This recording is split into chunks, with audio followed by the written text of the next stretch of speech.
Well, good evening, everyone. We are so happy to have all of you with us on this beautiful Minnesota day. Isn't it nice to have sunshine after all that rain? It's great to have you all with us this evening. My name is Phil Hansen. I'm the president of Global Minnesota, and I am pleased to welcome you to today's event, U.S. Policy in Africa with Assistant Secretary of State, Molly Phee. So thank you for joining us. Again, thanks for attending. It's terrific as I look around the room to see so many familiar faces and to welcome so many new people to Global Minnesota as well. We are privileged to support the efforts to inform, connect, and engage Minnesotans in programs and events that more closely connect us to Africa and connect us to the rest of the world. So a few of you may not know Global Minnesota real well and not be familiar with us, so let me talk about the organization just for a minute. We are a nonpartisan, nonprofit, membership-based organization dedicated to advancing international understanding and engagement. It's been just about little over 7 decades. We're actually coming up in 2026 on our 75th anniversary as an organization that we provided our members a gathering place where they can connect with influential world leaders, gain exposure to different cultures and viewpoints, and hear firsthand insights into critical international topics. Last year, we hosted over 30 professional exchange delegations with participants from 130 countries, including 50 participants from Africa. We hosted 75 World Affairs events featuring visiting diplomats, journalists, foreign policy experts. We delivered international educational programs for grade schools, high schools, and college students across Minnesota. In all, and it's a surprising number, but we actually delivered close to 450 activities that inspired more than 15,000 people to connect and engage with our changing world. So I want to take a moment to thank all of our individual members that are in the room. I always ask this question at our events. If you're a member of Global Minnesota, raise your hand. Right, so you all know what your duty is, right? Look around for the people that don't have their hands up. So you help them out, help them think about becoming Global Minnesota members. When you become a Global Minnesota member, you become part of our community that shares your interest in encouraging dialogue, creating connections, and understanding how world affairs and the foreign policy affect us all. So please consider becoming a member with the organization. I also want to thank our many corporate members that work with the organization for their support, for their dedication. They help us to advance international understanding, and their participation in our programs also builds relationships that create pathways to greater prosperity. Together with our individual members, they make it possible for us to host events like this for low or no cost to our community. And finally, I want to acknowledge that we are pleased to have in the room with us tonight many of our 2024 Mandela Washington Fellows. Let me talk about them just a little bit. The Mandela Washington Fellowship is a nationwide program that brings young leaders from across Africa to the United States for academic and leadership training. The University of Minnesota hosts this cohort of 25 young leaders from 19 countries across Africa. They are working on projects related to climate sustainability, disability rights, health and wellness programming, and much, much more. I want to thank the fellows for enriching our community with their public service, cultural exchange, and the lasting personal ties that they will make. And the fellows that are in the room, would you stand up and let us just acknowledge you, please? Where are you at?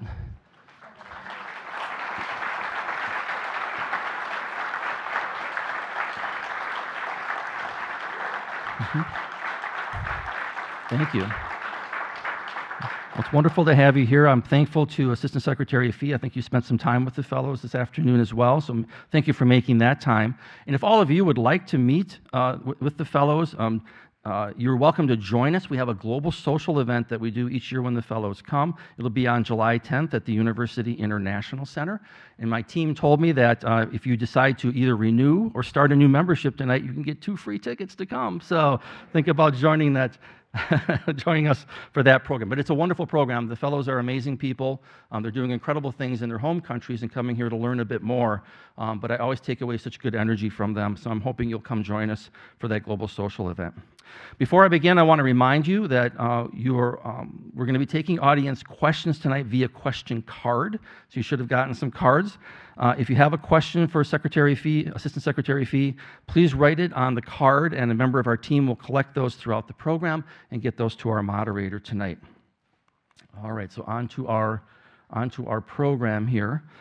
So tonight we focus our attention on the critically important continent of Africa. The 54 independent nations that make up Africa widely vary in culture, language, political makeup, and geography. The continent currently holds nearly 1.5 billion people and is commonly projected to be the only region in the world to have a growing working age population in the coming decades. You can see why the region is becoming a geopolitical powerhouse. And with such a large and vibrant African diaspora population here in Minnesota, it's clear what happens in countries across the continent can impact our lives here as well. To help us understand the U.S. approach to foreign policy toward Africa and America's main priorities, we're honored to welcome Assistant Secretary of State for the Bureau of African Affairs, Molly Phee. Molly is a career Foreign Service officer and has held many leadership posts, including Deputy Special Representative for Afghanistan Reconciliation, U.S. Ambassador to South Sudan, Deputy Chief of Mission at the U.S. Embassy in Ethiopia, the Acting Assistant Secretary for International Organizational Affairs. Her posts have taken her to Egypt, Ethiopia, Kuwait, Jordan, South Sudan, Sudan, and dozens of other countries throughout Europe, Africa, and the Middle East. Assistant Secretary Phee is a graduate of Indiana University and earned a master's degree from the Fletcher School of Law and Diplomacy. She received numerous awards, including the Baker Wilkins Award for Outstanding Deputy Chief of Mission. Earlier today, she delivered a keynote address at the East African Leadership Summit, an event that we co-sponsored, and that was organized by the Minnesota Institute for the Horn of Africa Studies. She provided excellent remarks to the group and insights at the event, and I know we all look forward to hearing from such a distinguished and knowledgeable guest tonight. Joining us tonight as our moderator is Mary Curtin. Mary is a career Foreign Service officer and former diplomat in residence here at the Humphrey School. During her Foreign Service career, she served at the U.S. Mission for the European Union in Brussels, as a political counselor in Warsaw, Poland, and in missions in Tunisia, Mali, Chile, as well as Washington, D.C. So we're both very pleased to have the two of you with us, and I'd invite the two of you to come up on stage and to share our program with us this evening. Thank you. Let's give them a round of applause.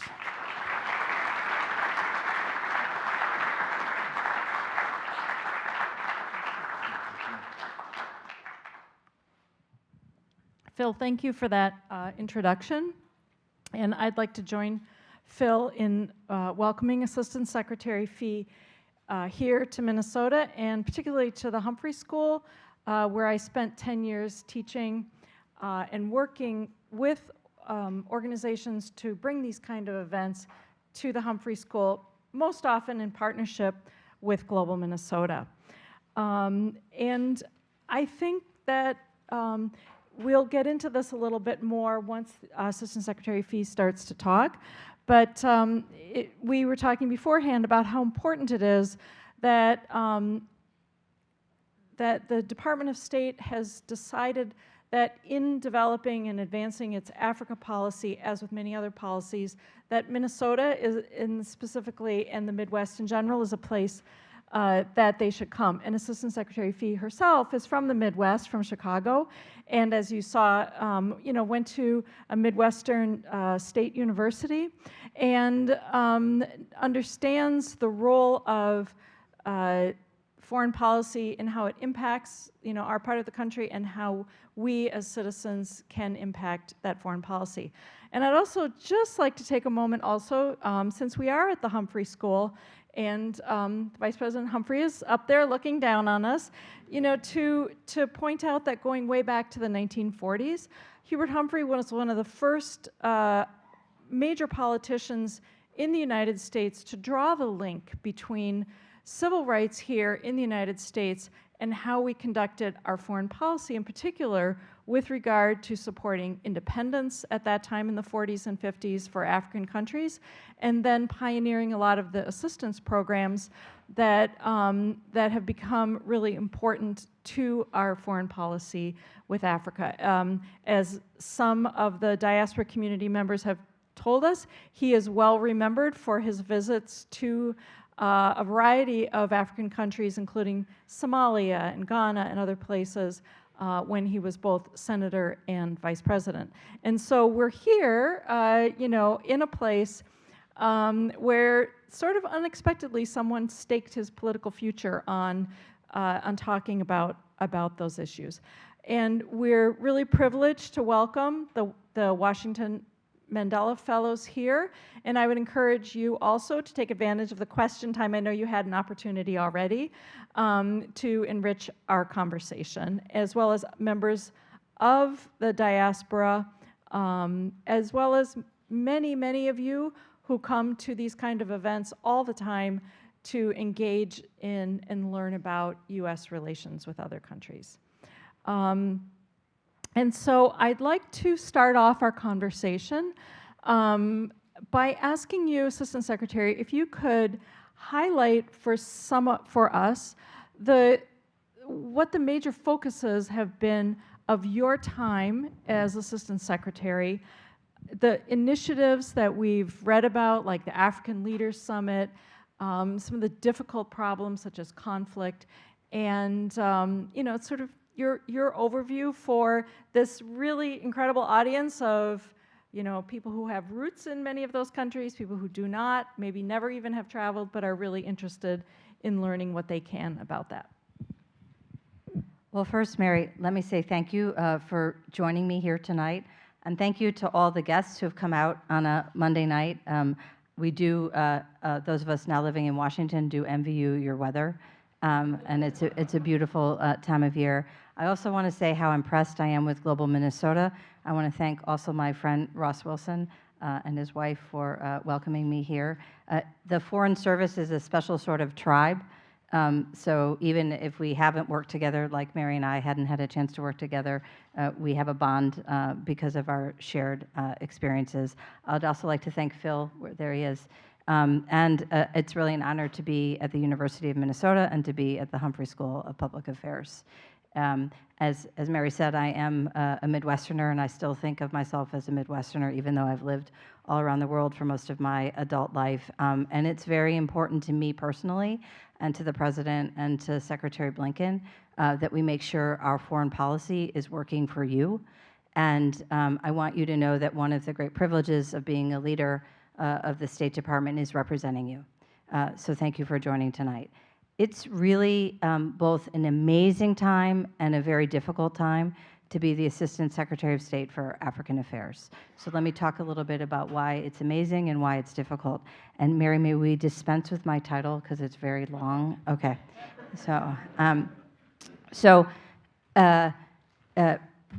We hadn't had a visit of African leaders to Washington since 2014.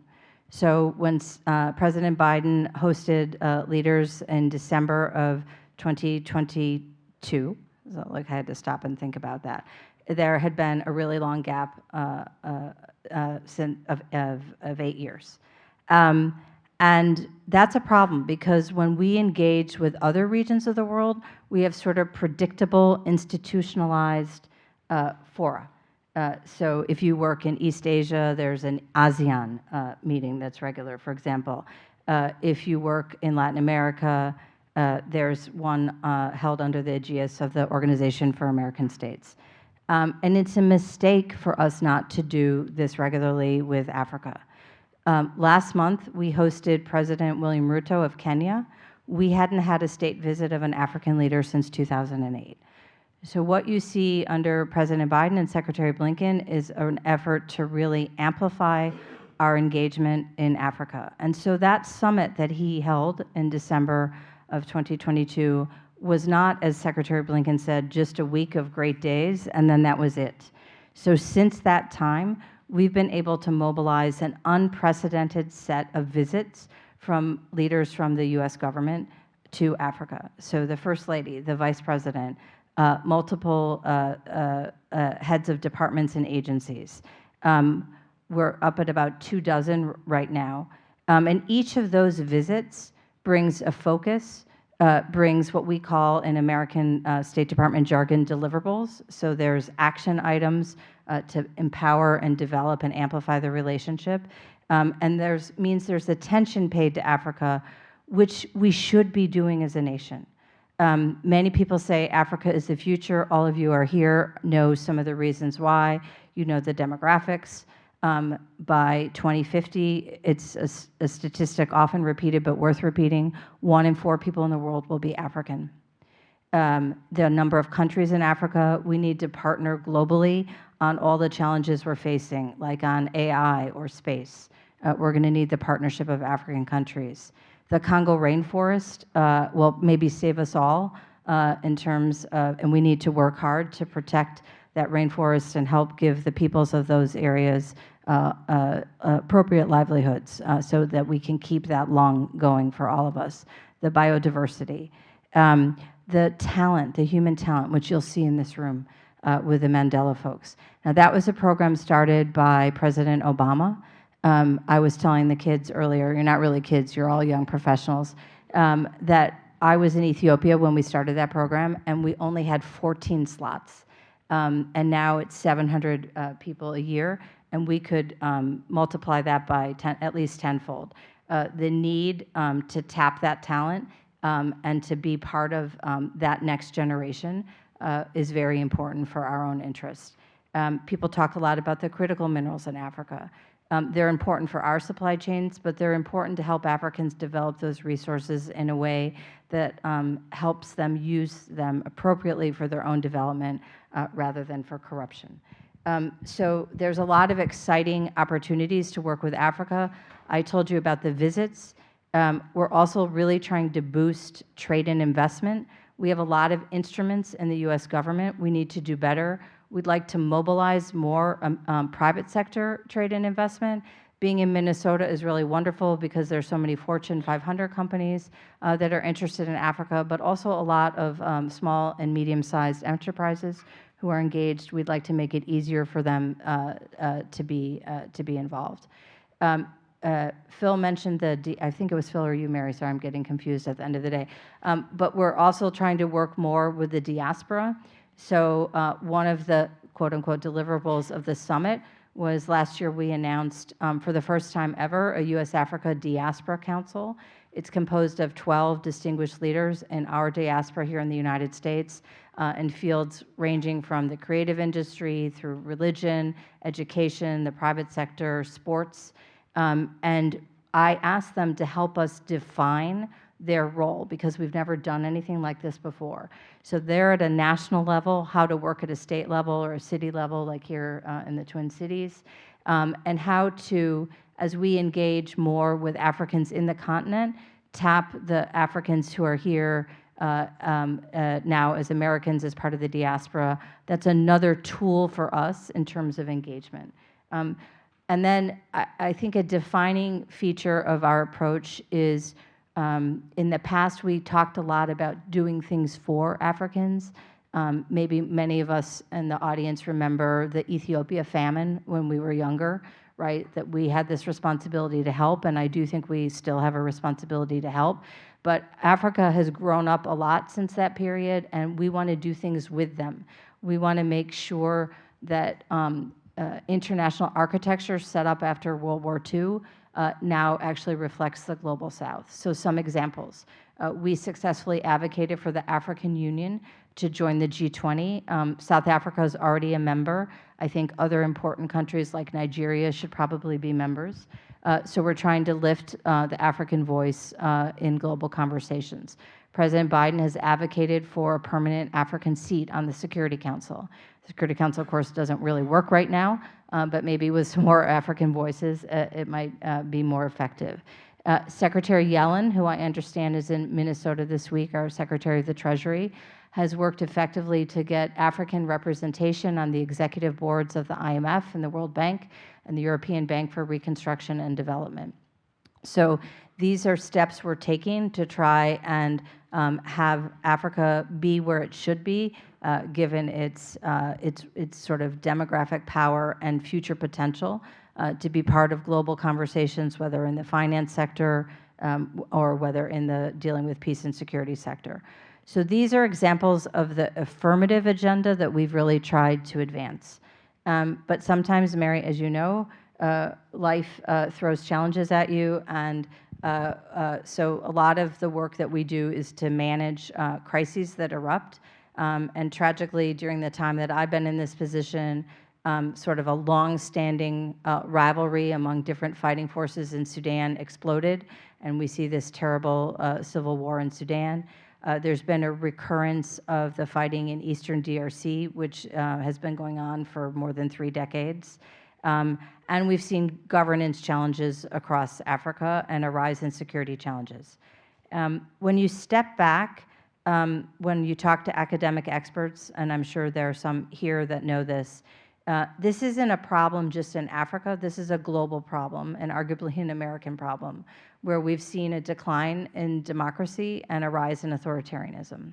So it's a challenge that's affecting everyone, everywhere, but perhaps hits harder in Africa, which may be more vulnerable, given its colonial history and the lack of time that Africans have had to build strong institutions to deal with the many challenges they face, from climate change, from terrorist groups, from lack of opportunity for civilians the way we have had here in the United States. You know, one of the great things about American culture and our values that we've shared is this concept of non-governmental organizations like a global Minnesota. So I've been in lots of places in Africa and around the world where people had never heard this term NGO. So it's really been a great innovation for our own society. It really captures what we've done as a nation since our history began, and it's something that we see in countries, and we try and encourage that because we believe it helps lift up voices that might otherwise not be heard.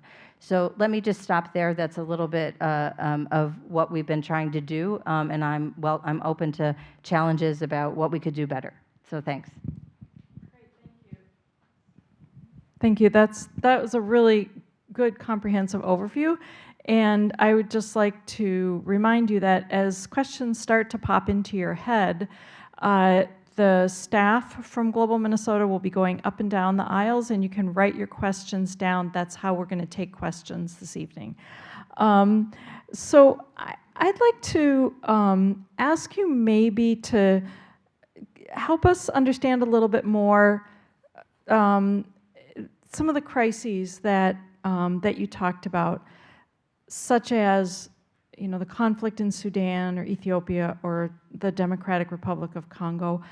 Can you help us understand a little bit more, what specifically can the United States do? I think that in many of these cases, for example, Sudan, there's also other countries and other powers that get involved in these conflicts.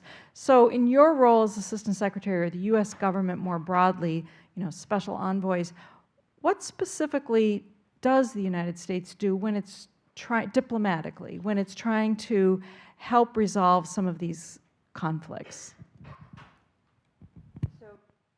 So, since I'm in Minnesota, I can share with you that I often say not everybody has Canada as a neighbor, and you'll appreciate that. By which I mean many of these problems are indeed, as you've suggested, Mary, there's external involvement from neighbors. And Eastern DRC is a good example, where neighboring insurgents or rebel groups from neighboring countries base themselves in Eastern DRC because the government is weak and doesn't have control over its territory in the way that it would like to have.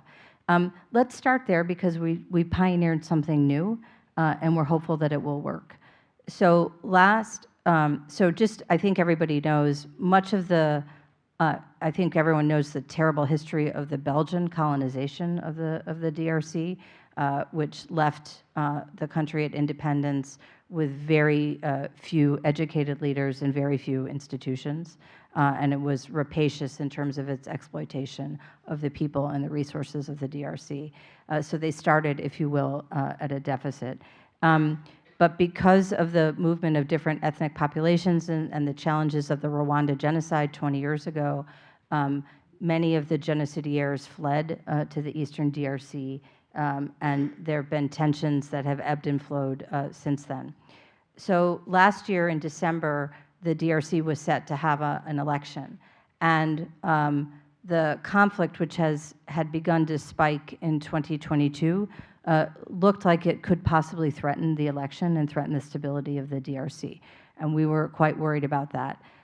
So President Biden asked Avril Haines, and I don't know if you know Avril's name. Avril is our Director of National Intelligence, to go and speak to both sides, because we'd been working with them episodically on a way to de-escalate, but each side said, well, the other side said they would do this and they didn't do that. So Avril came and offered that she would apply the intelligence resources at her command to hold each side accountable. So if we came up with a negotiated plan of how to move forward on a de-escalation plan, and one side violated, we would use those intelligence resources to say, hey, throw a yellow card down. So I think the effort was successful. The DRC held its election. It was big and messy because it's a big and messy country, but there was no violence, relatively little violence, given the challenges there. And the president was reelected. He just formed a government recently that took a long time, which is affecting what we're able to do. But we made it through that stage, and we got to a second stage. So we've been stuck at the second stage for some time. We have seen an increase in a rebel group called the M23, which is supported by Rwanda, and encroachment by Rwandan defense forces in eastern DRC. But we've been able to restart this dialogue that we began under Avril's stewardship, which involves now both the DRC, Rwanda, and Angola, which is a key partner, and has started something called the Luanda process, which is to bring together the partners in the region to try and solve this problem. So we haven't fixed the problem. It's still a terrible situation with terrible civilian casualties, but we have a process in place. It's complicated, Mary, because Angola represents a regional grouping in southern Africa called SADC, the South African Development Economic Corporation. So Africans have organized the continent into these sub-regional groups. There's also a grouping called the East African Community, which if you go a little bit north to the other neighbors of DRC, and both the EAC and SADC have been involved, and there's been a longstanding UN mission involved, which means the P3 in particular are engaged. And then finally, I want to mention a rising phenomenon in Africa is we've seen the involvement of what I call the near-term regional powers, like the Gulf Arabs, the Emiratis, the Qataris, in this case. We've seen the Israelis involved. We've seen Turkey involved. And so I list all those countries because all of them feel they're a stakeholder, and they may be a stakeholder, and many of them will have leverage and influence. So one of the challenges of diplomacy is how to work with all these different entities in a way that everybody is playing a reinforcing role. Obviously, all those different countries and entities may have competing interests, how to reconcile those interests, and how to drive forward. This is something I did in a previous role when I worked with Ross to try and manage the very difficult challenge in Afghanistan, where again, we over time had involved many, many countries, and then the countries in the region also had their own views. So I think that's one of the challenges of a diplomat. It's probably a challenge when you were there. It seems to me to perhaps have multiplied because there's a lot of movement globally and a lot more countries like the ones I described. I also didn't mention India, who are more active in Africa than maybe when you were in Mali, let's say, for example, where France would have been the most important partner. Yeah, Am I going on too long? Sorry. No. It always takes a second. Okay. I think it takes like a second for each mic to pick up. But no, actually, as you were talking, Molly, I thought really about how much those realities have changed since I was in Mali at the beginning of the 1990s.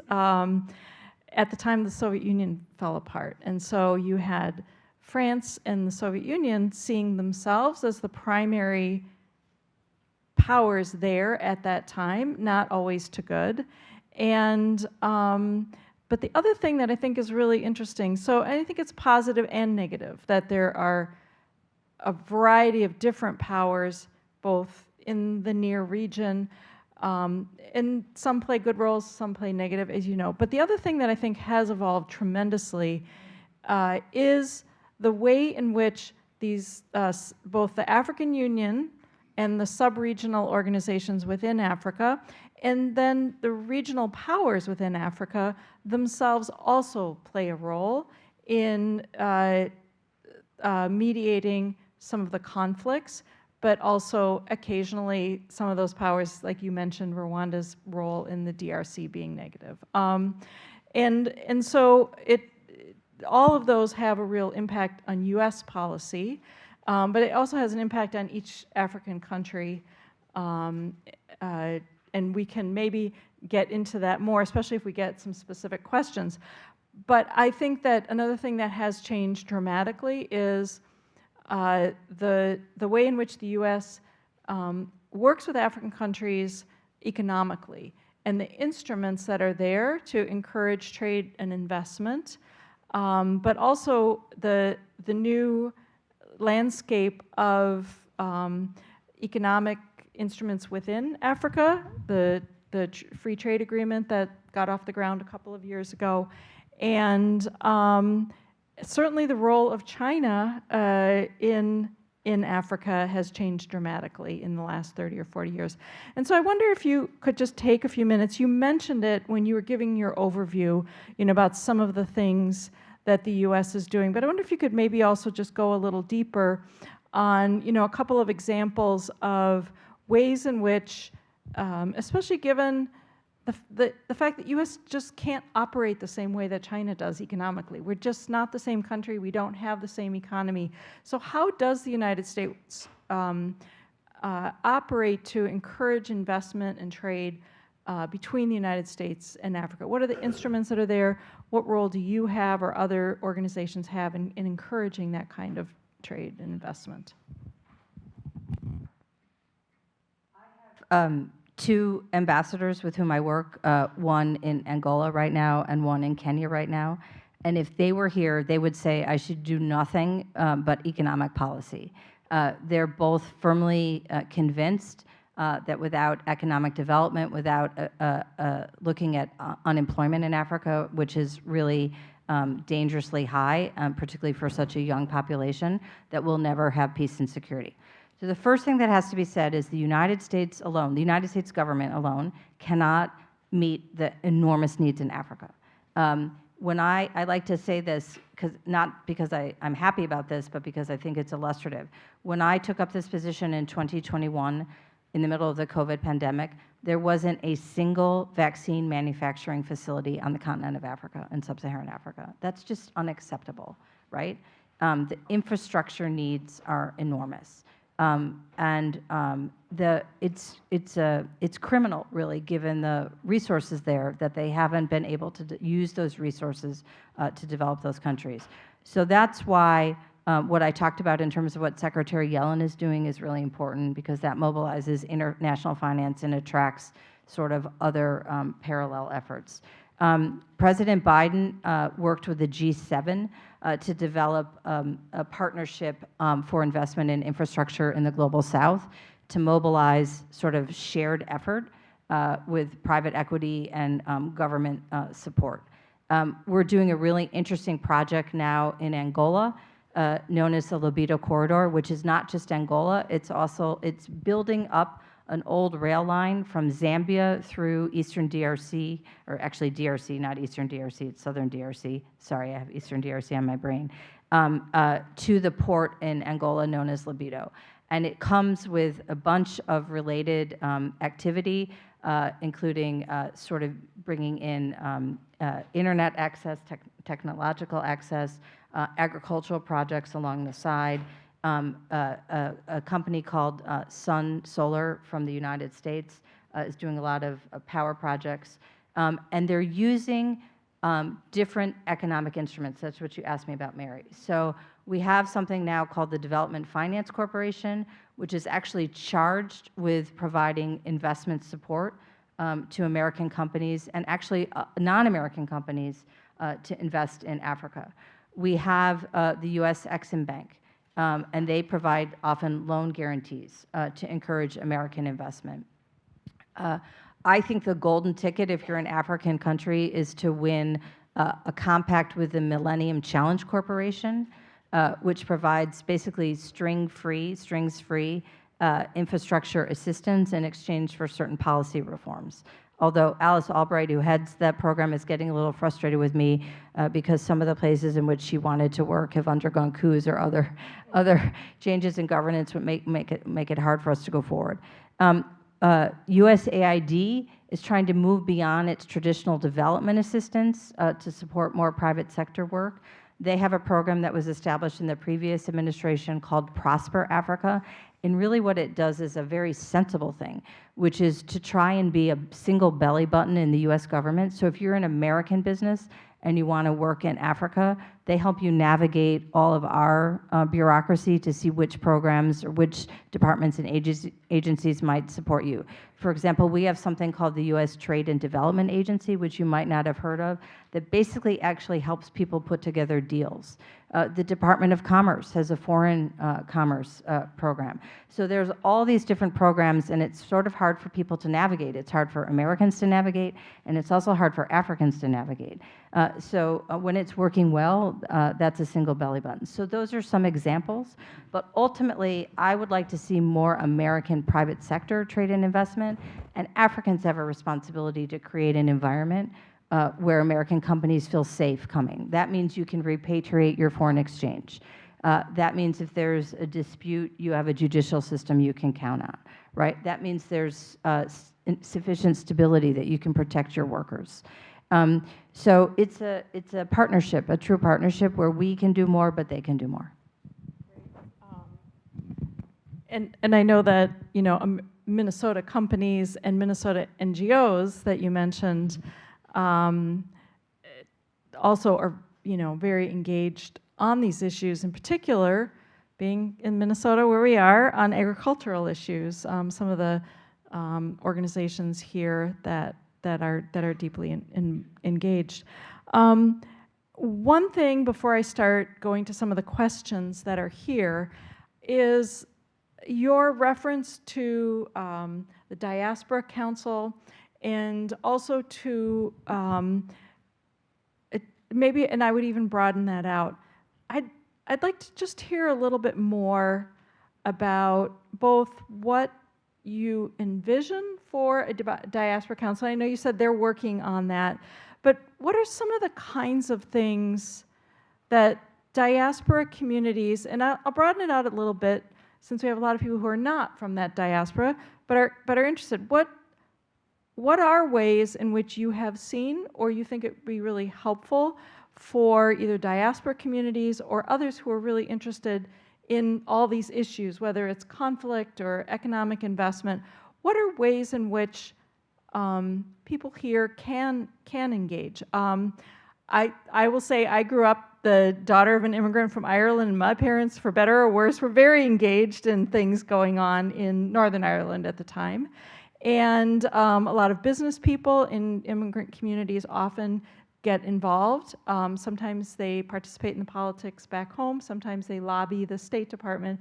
What are some things that you have seen that have been really positive, and what are things you'd like to see more of from either the diaspora community or the broader community here in Minnesota? Before I start with us, let's start with how over our lifetime, diplomacy changed a bit, right? And it changed a bit because we had what globally is known as the second wave of democratization. So we saw a lot of changes in governance abroad. Right now, as I've mentioned, we're in a recession in terms of democracy, but in the particularly after the fall of the Soviet Union, we saw a real big wave in Europe and also in Latin America. And what that meant was the nature of diplomacy changed. You couldn't just go government to government. That's historically what it was. We sent out representatives of the US government to treat with probably largely authoritarian governments, right, across the world. And we didn't really engage with the citizens of other countries. And because of the change in the nature of governance globally, that put a premium on diversifying our contact base, if you will, in foreign countries.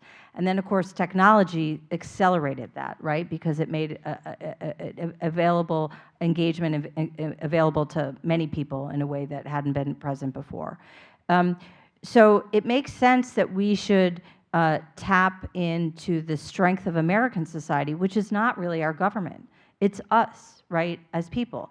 Think of our innovation, what we're most famous for, right? That we're an innovative culture. Think of what we do in technology. Think of the creative industry. Think of the education industry. Think of health. Think of agriculture, right? So in all these ways, think of our philanthropic tradition. A lot of people may not know the U.S. government, but they might know something that the Gates Foundation has done for them, right? So there are so many different sports, right? Although we don't play the game that, well, now we're playing it. When I was a kid, we didn't play soccer, as everyone else calls it, football. But still, our sports leaders are also really impressive. Our music. I know during the Cold War, I think jazz was a really impactful way to engage audiences. It was also an important way to address our own civil rights challenges. So when people get very upset about our government, particularly some of my European friends, I say don't count, as President Biden says, don't count the United States out. Like, we are our country. And so I think, Mary, what we're trying to do is mobilize those citizen voices to be engaged with their citizen counterparts across the world and sort of amplify our overall country engagement that's not just specifically the government. And what I say it's a work in progress is because it's sort of complicated, again, to coordinate that. So I'm really excited about that. I do also think, frankly, we have, and candidly, we have to be cautious about it. So maybe if I can draw on the example of your parents. So sometimes people leave a country because they're unhappy with the circumstances. They're unhappy with policies. Maybe they're fearing repression. Maybe they're fleeing conflict. So they're going to naturally have strong views. They may not like the government that's currently in power. So in a certain sense, we have different roles. I, as the U.S. government, have to deal with other governments, whether or not I like them. On the case of Sudan, I have been personally criticized for talking to the generals who are leading this conflict. I'm not talking to them. I think it should be obvious, but apparently I have to make this clear. Because I like them, because I respect them. I spoke to the Taliban. You can imagine my personal views of the Taliban. But those are organizations and leaders who have power. And so I'm seeking to use U.S. power and influence to effect change. So I don't have the luxury of just throwing up my hands and walking away. And sometimes we do that as a government, but that's not normally the case. We're trying to make a difference. So sometimes if you have very strong views as a member of the diaspora, there won't be consonance, if you will. But it's still important to hear their voices, hear their perspective, incorporate that into our deliberation and formulation. And also the diaspora can play a positive role. Rather than inflaming divisions at home, they can communicate through social media and through their contact with their families and their communities and encourage better outcomes and encourage negotiated outcomes. So I think it's a bit of a double-edged sword, but it's something that's largely positive, but we need to keep that in mind. I'm going to touch on some of the questions that have come in, and there are, as always, way too many questions, far more than we can deal with here. But what I was trying to do is get a sense of some of the themes that are there. There were a couple questions about China. Well, you know, as I said at the start, one thing I always really love about these kind of forums is the way that the audience is so engaged and knowledgeable already when they come. So there's one thing that is several people asked about in different ways, and that relates to both renewable energy and the ethical use of the minerals that are in Africa. And that can be, you know, sort of who gets to control them, what are the, how do we encourage renewable energy while focusing on human development. And so you did touch on some of the renewable energy issues. You mentioned the minerals. how does the State Department and the U.S. government more broadly look at this really complicated array of issues that is strategic, it's human rights related, it's climate related? How do you sort of try to pull all that together, and in particular with regard to Africa, where there's so much competition already, some of it negative, over minerals, over climate issues, those kinds of things? Let's start with a positive story, which is renewables, I think. The DFC, which I mentioned, really, I would say a significant portion of the portfolio of DFC investment is in renewables, because that's obviously an area where Africa has a strength, given its natural resources, and it's a way to help bring power to many communities and many populations that still do not have power. And even developed countries like South Africa, you may be aware, have severe challenges in providing power to all of its communities. So that remains a focus of our effort. There's also a USAID program to promote electrification, but again, that's why DFC is trying to mobilize a lot of money in that space. One challenge we face is that many African countries have oil resources, and they were not part of creating our climate crisis, right? Africa did not create the climate crisis we're all facing. And many of those governments and societies feel like they should be able to use those resources for their own development.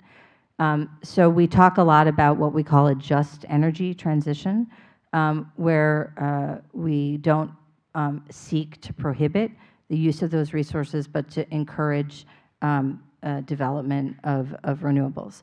I hope he's here. There was a colleague I met from Namibia, and I had the chance to go to Namibia in November. I think someone is here from Namibia because one of the climate questions specifically referenced Namibia. So, yeah. So I got to go see a green energy facility in Namibia, and I think they're going to sell most of that power to Germany. Germany had a dreadful history in Namibia, and as part of their reparation, they're trying to do more in sort of trade and investment. So that's a challenge. If you ask Secretary Kerry, who's focused much on reducing emissions, he wouldn't be so excited about that. But Africans also have legitimate needs for development, so that's a bit of a tricky problem that we face. So I wanted to speak about that honestly. Then on critical minerals, we do try and promote sort of sustainable use of critical minerals. When they did the Chips and Science Act a few years ago here in the United States, we were focused on supply chain for the United States and development of our own critical minerals. And maybe folks who were writing that bill should have thought to talk to some of us who work in Africa. But we're looking to sort of expand that. When President Ruto was here, we talked about we're going to try and work with Congress and make that program available to Kenya.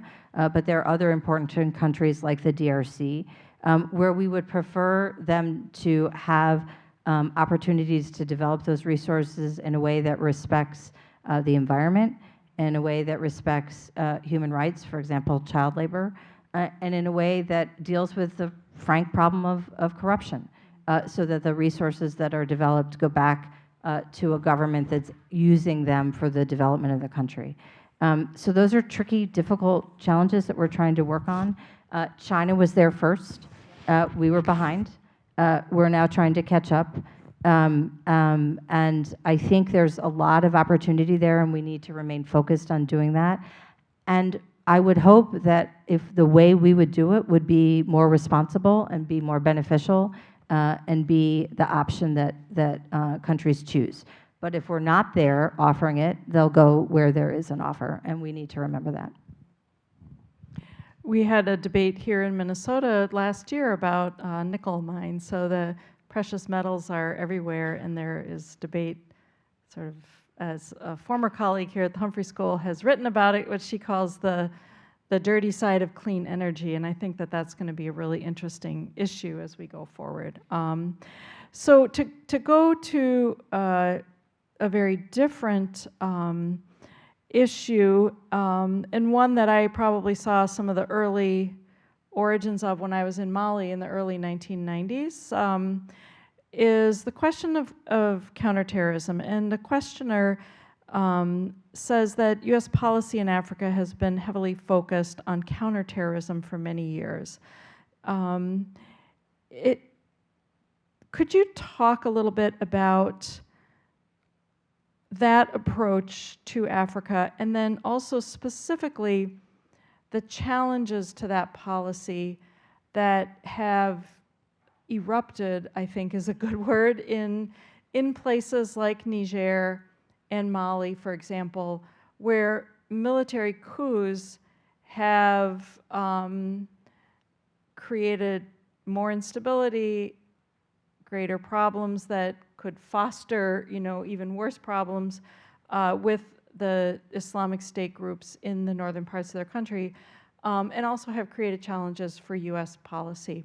How has the counterterrorism policy evolved during your time as Assistant Secretary, and how is the U.S. addressing some of these challenges that have arisen in that region? I will say, having been in Mali when the Soviet Union fell apart and the Russians sort of left in sort of ignominiously, to see them back in the form of the Wagner group is pretty discouraging to see the chain of events. So I'd be interested, though, in hearing your broader perspective about, and we had a couple of questions about that counterterrorism policy in that region particularly.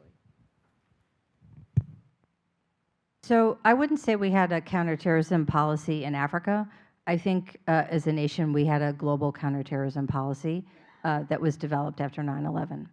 And I think arguably we did over-rely on our security apparatus in terms of engagement. We have a great security apparatus. It's very effective and has gotten better over time at removing terrorists from the battlefield. In some ways, that kinetic activity is, although very difficult and requiring heroic investment and sacrifice, is an easier type of human endeavor than a human endeavor of promoting inclusive, durable, good governance, the human endeavor of economic development, providing jobs and opportunities. And a few years ago, there was a big commission in Washington that looked at the global war on terrorism, which I think many of us hated that name, because terrorism is a phenomenon, it's a tactic, it can't be eradicated, so we didn't like the idea of a global war on terrorism. And the bottom line of what they concluded after looking at U.S. engagement for 20 years in the global war on terrorism was, just as I said, we're quite good at moving people off the battlefield, but that is never enough, right? People call it mowing the lawn, which I think is really an obnoxious metaphor because it doesn't incorporate the human dimensions of what mowing the lawn means, including civilian casualties that result, that actually perpetuate the motivation of those insurgents who are challenging governance. So we are attempting to shift our portfolio of investment, if you will, from a primary look at counterterrorism to doing more with governance, doing more with economic development, and I think more recently doing more to address climate change, which are the conditions that allow, if those are unattended to, allow terrorists to flourish. Unfortunately, the terrorists didn't get the memo, so they continue to be problematic for our friends in Africa, particularly in the Sahel. We talked a little bit about governance earlier, and sort of Africa's specific history and coming to independence late, having been mistreated by colonial powers and sort of being behind at the very start. So I like to quote President Obama, who said, Africa has too many strong men and not enough strong institutions. So you would see in a country like Mali, which the borders probably don't make much sense. I'm sure you know much more than I do. A French model of a highly centralized government maybe doesn't make sense with different ethnic groups. Maybe a more decentralized model would be better. So you often had governments that maybe provided services in the capital, but wasn't engaged in the periphery, wasn't helping people, making them vulnerable, I think, to terrorist activity.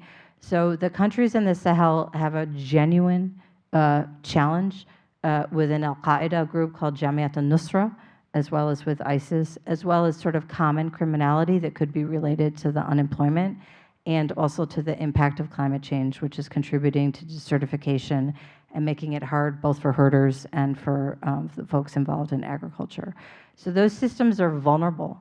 I perceive the Russian engagement in the Sahel as largely parasitic, although they do provide arms in a way which we don't do, either because our law prohibits us from providing security assistance when a coup has been undertaken, or we're concerned about how those weapons might be used in terms of mistreatment of civilians. So we're not, and also we're sort of slow and expensive, so we're not really a good, we're sort of the Lamborghini of military assistance, and most countries need a Toyota. I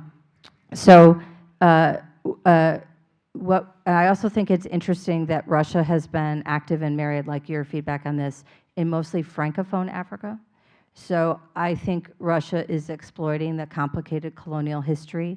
Russia is also very, very effective at disinformation and misinformation, as we know in our own country, as well as in countries in Africa, which may not have a very strong journalists or other sort of accountability mechanisms to deal with disinformation and misinformation. Where we've seen the Wagner Group active in Mali, we've seen a surge in civilian casualties because when they engage in military operations, they don't really care about civilian casualties, which I think we've learned in other environments just perpetuates the problem because the grievances continue. We've seen real exploitation of the mineral resources. It's a grim time, I think, for our friends in the Sahel who have these legitimate challenges. I'm not sure they have the right partners, but it's up to them to decide. We have finite resources as a country. We want to be present where we're welcome and where we can make a difference.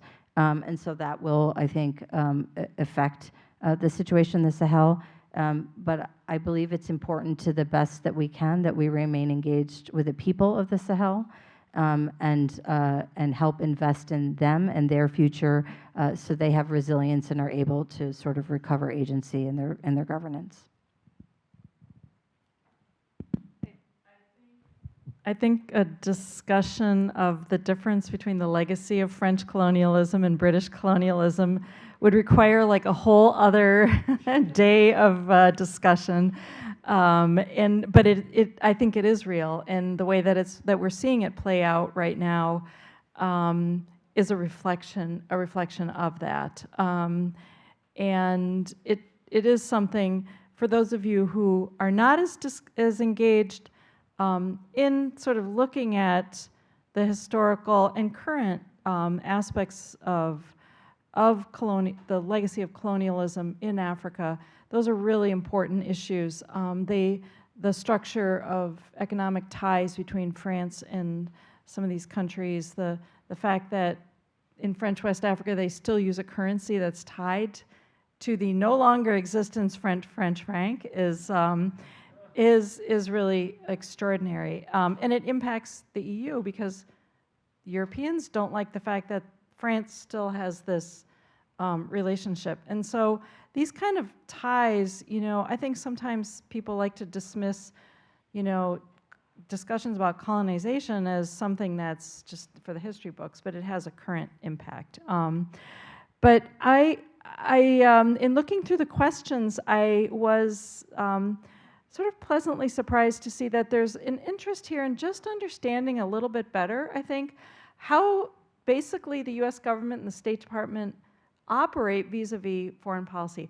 Where does it, specifically, what is the role of an assistant secretary at the State Department in terms of all these different instruments that you've mentioned, AID or different trade and investment organizations?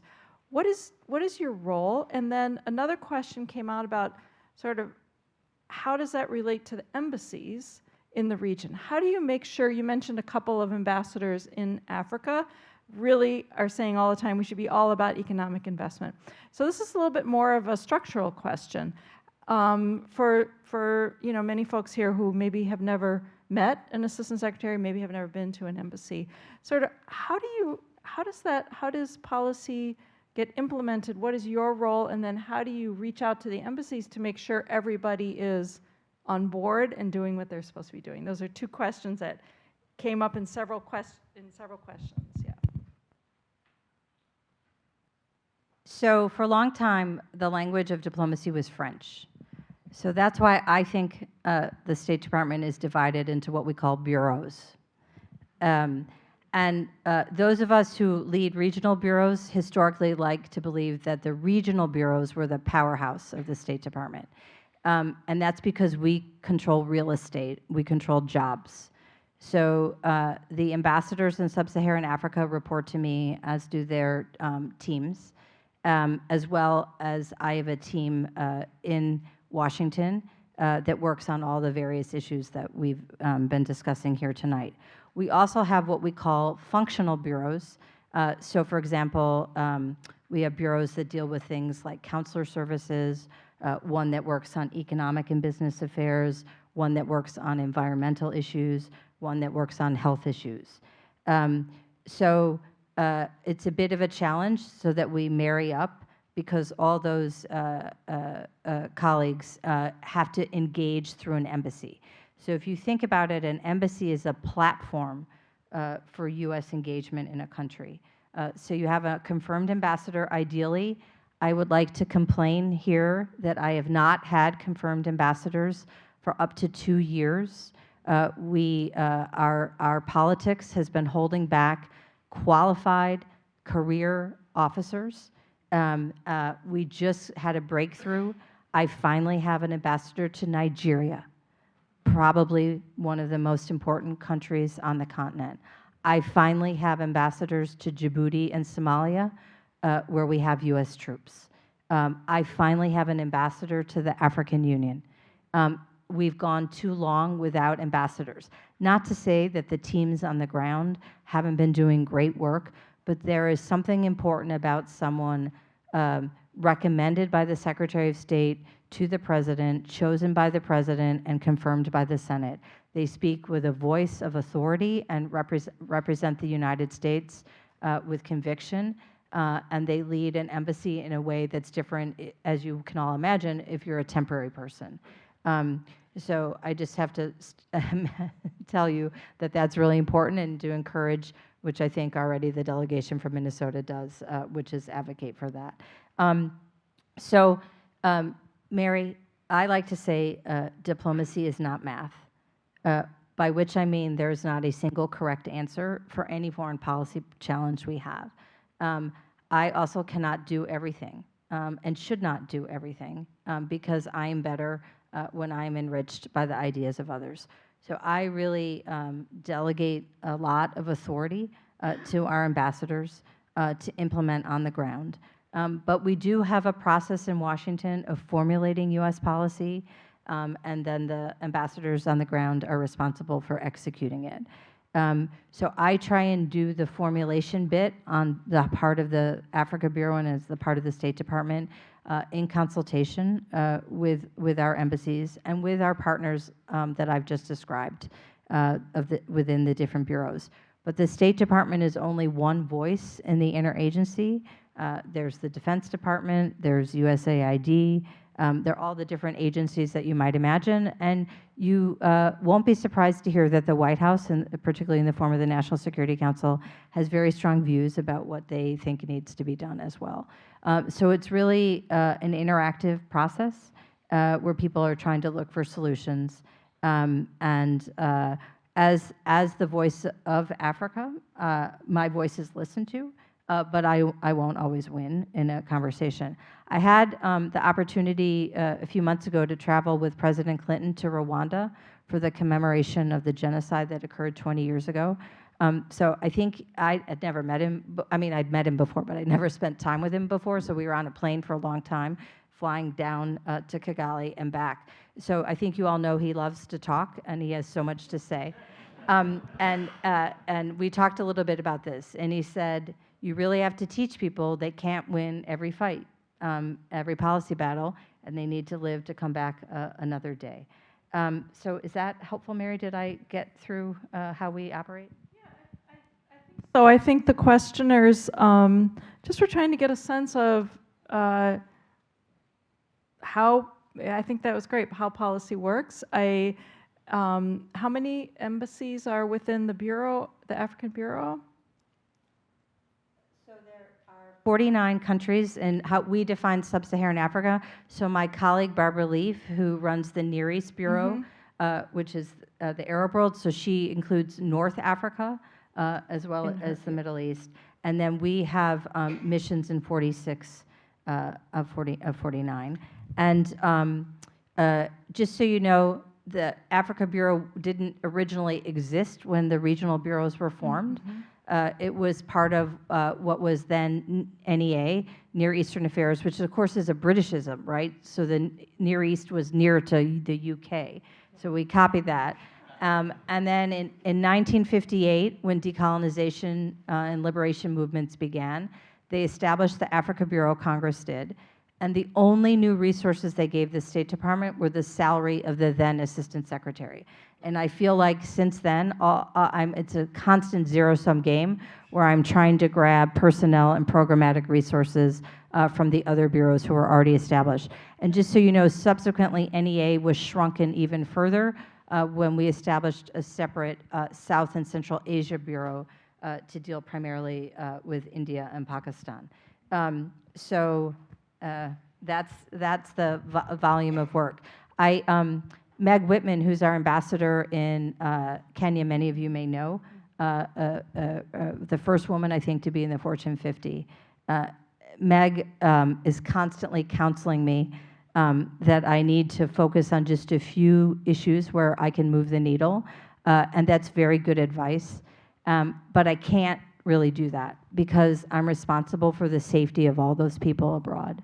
I'm responsible for every time the Secretary of State calls me to ask what's going on, or the NSC calls to ask me what's going on. It's good advice to not try and do everything, because as everybody knows, if you try and do everything, you get nothing done. But given the scale of what we have to deal with, you can't just ignore this country or this embassy. Thank you. So we're going to wrap up with one question that I think is relevant, since we are at a major land-grant university here.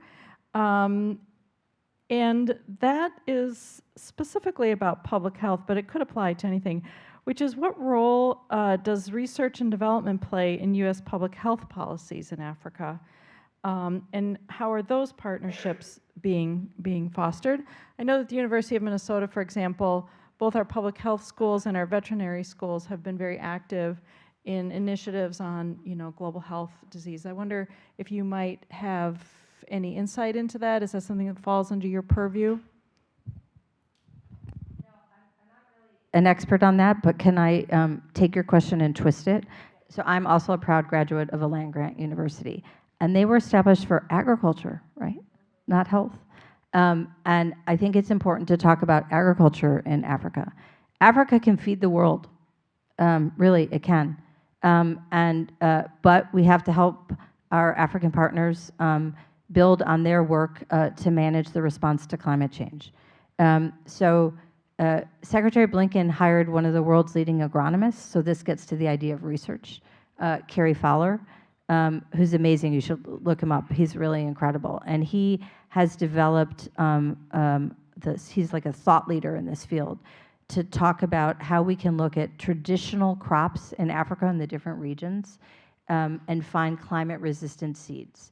and how we can use geospatial mapping to see how climate change is affecting the soil and where farmers will need to move, and to sort of share that information with Africans. I had the opportunity last week to talk to former Senator Nelson, who's now the administrator of NASA, and he's interested in traveling to Africa. So some African states are part of a new program we're calling the Artemis Accords, which are to advocate for the peaceful use of space. But NASA, like NOAA, has tons of really important weather information from our satellite technology that can really help Africans in terms of agriculture. So I'm trying to work with Dr. Fowler to figure out which are the places where it would be most effective for him to travel. USAID has real long-standing partnerships with universities, I'm sure here, University of Minnesota, in farming. And I presume that the PEPFAR program, which is the landmark U.S. assistance program started by President Bush to help Africans deal with the HIV/AIDS crisis, which saved 25 million lives over 20 years. Probably one of the most impactful assistance programs the United States has undertaken since the Marshall Plan. Obviously depends on research from American leaders in education. Just a note on that program, we're trying to move beyond the sort of emergency crisis period to help with what I talked about earlier in terms of like the missing vaccine manufacturing facilities, to help Africans develop their own manufacturing capacity, which will have the secondary impact of providing jobs and also expanding I think our context in sort of the scientific realm, so Africans can lead. That PEPFAR program also benefited us because it helped Africans develop their health systems. So as we deal with more and more pandemics, we have partners all over the continent. So public health really is a strength. It's not my strength. We're lucky to have Dr. John Nkengasong as the leader of our Public Health Bureau. He was the first head of the recently established African CDC. So he's really also another great thought leader and a good partner to all of us. And when you ask me about management, that's a good example. I try and work with Dr. Fowler, with Dr. Nkengasong, to make sure their talents are engaged and that my embassies are platforms for them to engage. The same thing with the economic instruments we talked about. We sadly have to bring our conversation to a close. I know we could spend hours going through a lot of very specific questions about specific countries, but I would really like to thank you for helping us here understand how policy is made, how complex it is, and what you are doing and your Bureau is doing to build ties and address some of the issues that are there. We're really happy that you got to see some of our beautiful weather in between our rainstorms, which I think we're getting some more, but and we hope that you'll come back to Minnesota. Our community has been really enriched by the growing diaspora community here. And I know that like other diaspora communities of previous generations, that they already are involved in looking at policy. I know that, you know, there are many African immigrants or descendants of who are members of the Foreign Service, and we look forward to having you back and to continuing this conversation.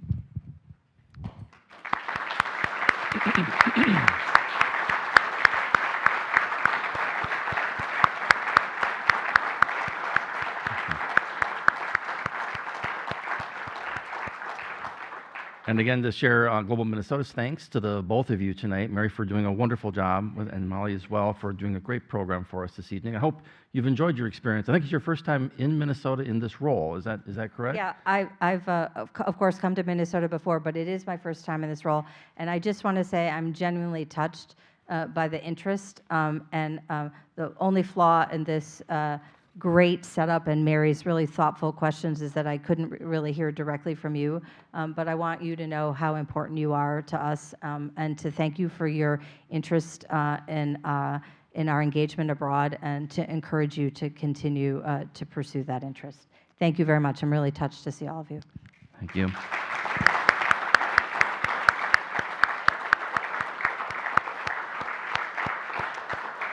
And just a couple of quick final remarks to say again, thank you to Ross Wilson, our wonderful board chair at Global Minnesota, and all the board members that are here this evening for our organization. We are supported by an amazing team of people to help us produce this programming, to bring it all to all of you. You are always part of the conversation with us, so if you have suggestions of programming, speakers, presenters, countries that you want to make sure that we are reflecting in these programs, you're welcome always to let us know that, and we try to tune our programming to your interests and your needs as well. On that front, just to let you know again, July 10th, we have the Global Social coming up with the Mandela Washington Fellows, so we hope many of you will come and join us in welcoming them to our community. On July 15th, we have something we do every quarter. If you don't know our organization, you'd like to get to know it a little bit better, we have a Get to Know Global Minnesota event that we do at our office. So please think about joining us, and if you come, all attendees get a $5 discount voucher for any of our paid programs. So please come join us for that, and you get a little benefit from coming, but you get to learn about Global Minnesota, and it's a wonderful program. And finally, I just want to plug the fact that we have Nick in the front row here, produces on a regular basis, a couple times a month, new podcasts. So we have a whole podcast series through Global Minnesota. If you've not checked that out yet, he does kind of the unsung stories of international engagement.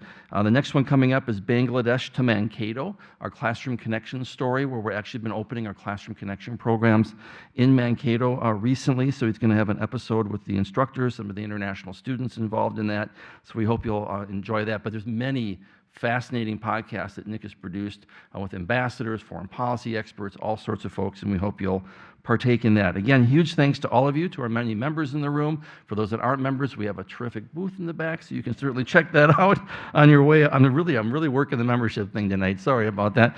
And thanks to all of you for joining us to be a part of the program. These programs are only successful and they're only excellent because we have incredible people that are very bright, very intelligent on international issues, asking great questions of the presenters that come here and make it a two-way conversation the way we did tonight. Thank you for being a part of that. Thank you for being a part of Global Minnesota, and we hope you have a wonderful evening. Thanks, everyone.